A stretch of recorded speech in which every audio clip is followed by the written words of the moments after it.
If we talking looks, sound, hooks, I'm the littest one. Just sent your wifey 5 a text. So fresh and so clean. I keep it viewed on that Don Julio. Cause I be eating weed. Hey you guys, what's up? It's your boy Tyson. And I was not recording on Spotify. What's up, y'all? It's your boy Tyson on both platforms now because I had started recording on the phone earlier than I did Spotify, but we're just not going to talk about it, and I'm not going to edit it out because we embrace mistakes over here. Yeah. So at any rate, I hope you guys are doing well today. I'm not. Hopefully after this episode, I'll feel a little better. And the next one involves a creative version of shots. I'll just say that. So I definitely feel better after that one. Then I could probably take me some anime, chill the fuck out. Because the day I had was not enjoyable. But at any rate, today I want to come to y'all and talk about Pretty Privilege. The last, unless something happens that I feel compelled to talk about in full length on the episode, this will be the last serious topic that I speak about. The rest will be just fun content, and I figured that was the best way to end it out. Give y'all a balanced perspective of who I am, and understand, even when it comes to these more serious topics, colorism, misogyny, whatever the situation is, talking about, the Black community in the realistic aspect of what it is, not just, hashtag melanin, hashtag, natural hair, love myself, all that's cute, but all that is not going to unpack and fix what we need to fix in our community. And if I or people like Chrissy, Paris Milan, Getter Jade, Keating Six, the Durag Boy, on TikTok, I can't remember his name. I'm so sorry. FD Signifier. I can't think of anybody else right now, but if Alexis, can't remember the last name, but if any of us Black content creators, if all of us got to take the licks, then I mean, it is what it is, but you have to push for change, you know what I'm saying? And unfortunately, some people that's going to hold up the tiki torches is going to have the same skin color as you, and it is what it is on it. At any rate, but with that being said, this is the last serious video. There are different sides to me and elements to me. Knowledge is power. So I'm never going to be ashamed of learning when it comes to anything from race dynamics, to culinary arts, my degree, to anything, if you're not learning, you're not living. And I think access to new knowledge has been one thing that's always been saving grace for me when times get crazy. I love astronomy. I love cooking. I love exploring. It's just so much out there in the world. And when I said exploring, I meant on the web. It's just so much out there, information to learn. And I don't know. Just I wish we would do a more productive, or have more productive times with the internet at times, with things that I see trend, and with what I see that goes global and that goes goes national. You know what I'm saying? But neither here nor there. With that being said, so Pretty Privilege as a man. Let's go ahead and get into the topic. I have come to the realization that in my 25 years that pretty privilege is not gender neutral. And I mean, looks are subjective. So to you, I might not look pretty or I might not look good. And when I say pretty, I'm saying that broadly. Now, don't get me wrong. I do feel like if I got the weight down, got one of y'all aunties to give me my tummy tuck that I need because I lost the weight too quickly last time and I don't want no flabby skin, I could look like one of them little Tumblr boys now. Which even some of them, I'm firm in my masculinity. So I don't have a problem commenting on a man. A lot of what y'all be saying fine, I be like, oh, Is it? I don't see it. Yeah, I was just talking about Jonathan Majors the other day, and I was like that's that's black women's new heartthrob, and I was like, after the body, there's nothing there. And for me, I'm a person like, when it comes to even a friends with benefits, for me at this point in my grown years, I need there needs to be a basis of I don't want to say relationship, but something of a bond there. You know what I'm saying? Like, gone for the most part, I'll say, are the days of one night stands. Excuse me. Now, I am cutthroat, so if it's one night stand and I see you in the grocery store the next day, don't talk to me. I feel like I emit that energy though, so I don't, you know what I'm saying? Because I'm the type of person, like, after we get done, I'm looking at you to put your clothes on to get the fuck out of my house. It's terrible. It's god awful. But it is so awkward because one thing about me, I'm very bad at it. I be having to apologize so much because, like, okay, for instance, if I'm waiting on you to do something, let's say I'm at work. Y'all know I work at 2 restaurants. If I'm waiting on somebody, let's say they're about to go into the door or get something, or I don't know, they're doing something, and it's something that, let's say I gotta get by. I am so bad at, like, standing. I'm getting better at it, but I used to be really bad at standing, like, nearly right behind somebody and just staring. So it's to the point where, and I have such an intense face anyways. I don't think it's that really my face is intense. I think it's more so my personality is. So I think a lot of times people cast that onto me personally. I also think people do this with my, like, rebellious side. Like, I'm not when it comes to rules, for me, it does need to somewhere make sense. I'm not gonna lie. Even if it doesn't, if it's not something that's gonna tax me, then whatever, I'll do it for the time being and then move on with life. But even with even with that, and even when people saying I'm rebellious in general, like, I thought back the other day and I was like, people are always saying things like I know people say when you have a good day, maybe to some of y'all, people say, oh, be good now, behave, be this. Maybe that's a common thing, but with me, like, that happens a lot. And I was thinking the other day and I was like, I don't even think that I'm really that rebellious. I think it's when you exist in society as a man that I am, that in and of itself is rebellious. But I feel like people take that and attach it to you. I have some radical thoughts, but I don't just go around like, I don't know, sometimes people just be overdoing it with that shit when they say that shit to me. Just in my opinion. I don't know. Maybe I didn't compute that thought clearly, but I'm kind of bored. I don't want to spend no more time on it. Just a little extra tidbit. Something that was on my mind the other day. But back to pretty privileged as a boy. So I have to speak from my perspective specifically. I've never not felt like I wasn't attractive. Even if and with me navigating dating, with me navigating women in the last few years, it's been different per se. There's a lot more acceptance of, like, less masculine men, so that's a good thing. I've actually had some women approach me, and like, with women, I don't really know how to tell how they're gonna receive me. With men, I just expect that they're gonna assume that I'm gay. With women, I don't know. It's really a hit or miss. And if it doesn't come up, then it just doesn't come up, And I've gotten to the point to where, at first, I think I did this and I was overcompensating, but now I just do it. It's just naturally me, I think. After some reflection, I was like, okay, I kind of do this anyways when I thought back to it. But, like, I'll say something, which I definitely mean it. Hell, I think I said it on here, like yesterday's episode.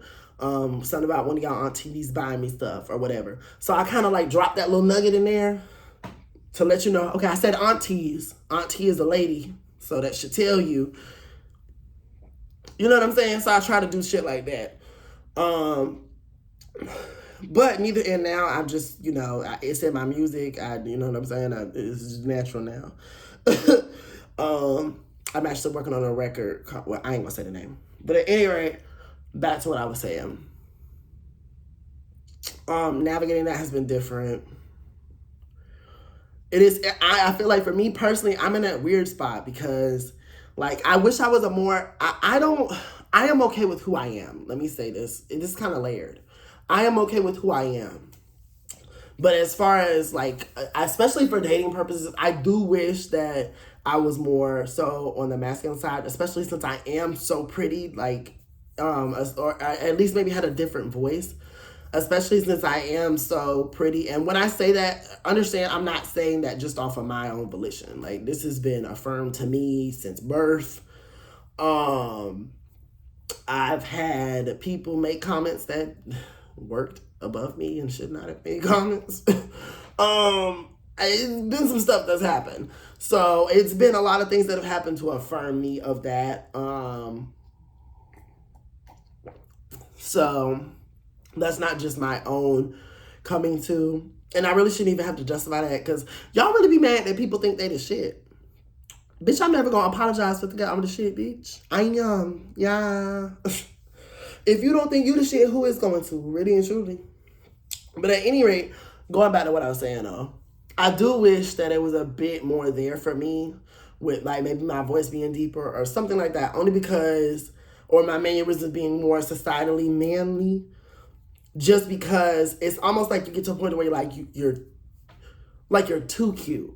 You know what I'm saying? Like, there's also another side to this, especially when you're not so much a heteronormative man. Which, there comes in men. And with me exploring that, one thing that I've learned is that men don't really change. You know, a lot of people subconsciously think that gay men are different from straight men in the way that, you know, some straight men can be ain't shit. And I'm here to let you know that is not true at all. I have been approached enough times by men to tell you it don't matter what they like. They all slimy. Drink to the slimy niggas. Drink to them. They make the world's mood down. Oh my God. Y'all, I was in the bar one time and this nigga, he was pressing up on me and like, okay, I'm high and I'm drunk. And, you know,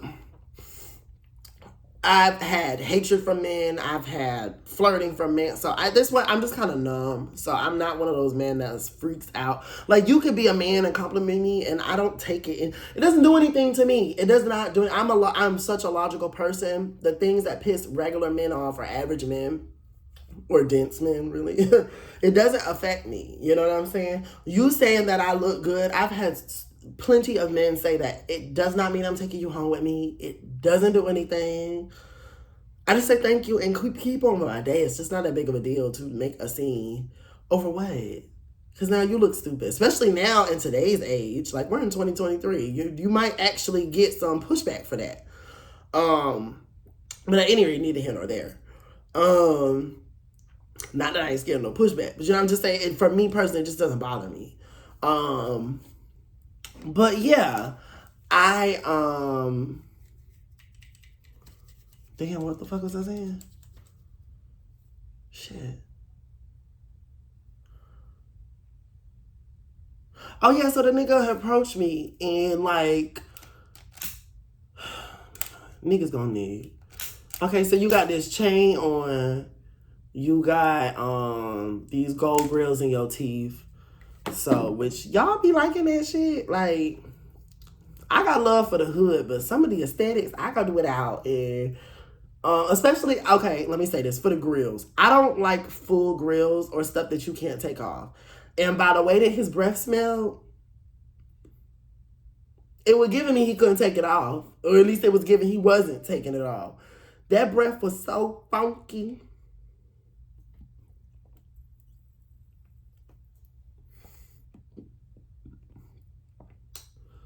Turtle tank. But no, for real, that breath stank so damn bad. Oh my God. So at any rate, I'm high. I'm in my element. Like I said, it doesn't matter. Like, I'm just not bothered by men hitting on me. I'm numb to that shit. Even really and truly, as a man with pretty privilege and as a non-heteronormative man, men say things to you that they don't even say to their other homeboys. Like, I remember there's certain things they'll ask me, or there's certain things they'll feel a bit more comfortable to do. They probably wouldn't do with they, hey, bro, hey, what up, homeboy? They ain't gonna do that with their friends like that. You know what I'm saying? Or their associates, whatever, acquaintances. Because a lot of men, they be thinking we friends, but I talk to you because I'm not rude, but I really don't like you. But at any rate,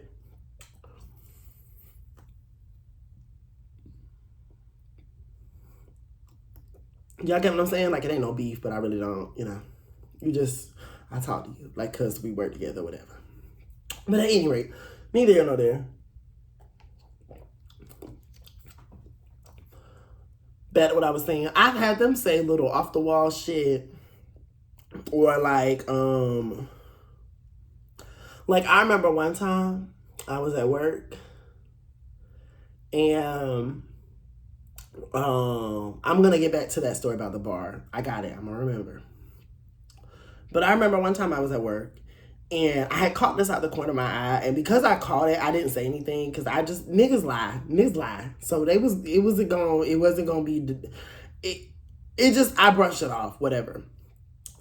And I don't deal well with confrontation, especially uncomfortable stuff. And I mean, I'm not gonna lie, in the moment, if it had actually happened, I probably would have said something, because this is not even, okay. I tend to have a roasting relationship when it comes to my black male coworkers in particular. Some of them.